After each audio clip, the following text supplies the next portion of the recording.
Hey y'all, cooking, cutting up, keeping it real. Merry Christmas. In my kitchen today, I'm making peanut butter and balls and dipping them in chocolate. It's my oldest son, Drew's favorite thing at Christmas, so I always want to do that for him. I have here, I'm going to do the Mcleansville School peanut butter bar recipe and alter it just a little bit if I need it to be a little drier. Anyway, 1 stick of butter melted, 2 cups of Peter Pan, and I use smooth. You can use crunchy if you like. Peanut butter. You can use a different brand of peanut butter if you wish. I just have had better luck with the Peter Pan. I'm also going to add 2 cups of graham cracker crumbs. And I actually had to buy graham crackers and run it through my food processor. 2 cups of that. And 2 cups of powdered sugar.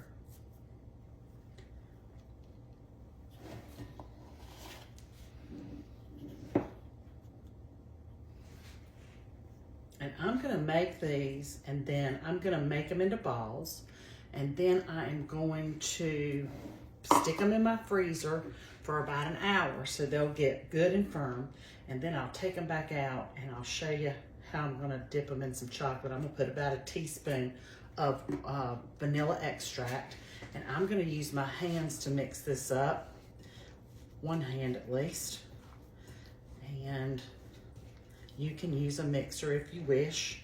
This is just how I'm accustomed to doing it.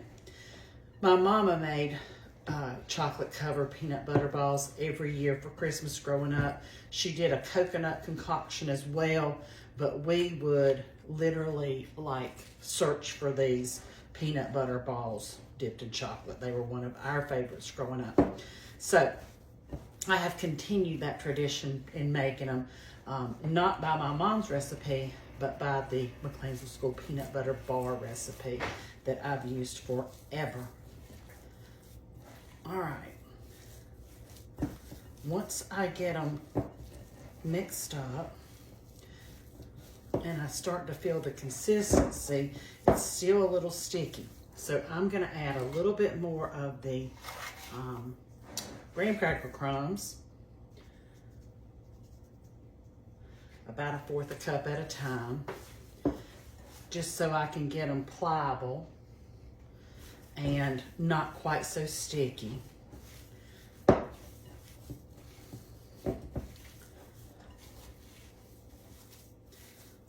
That's feeling better. Lots of recipes out there for peanut butter balls dipped in chocolate. Would love to know yours. You can put it underneath this video. I'm gonna put 1 more 1/4 cup, a little bit, I'm eyeballing it, of graham cracker crumbs. And that's another reason I like to use my hands, because I can tell what it feels like and what it's supposed to feel like. That's feeling much better.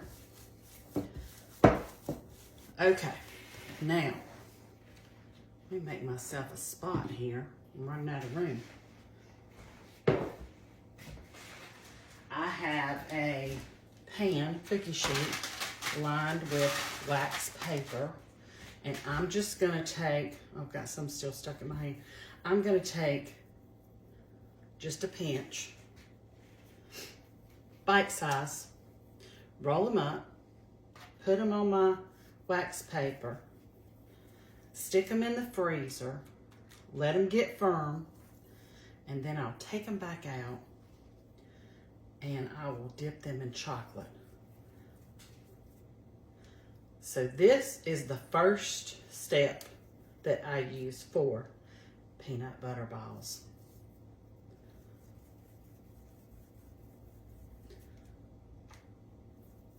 I'll be back to show you the rest after I get these rolled up and chilled for an hour in the freezer.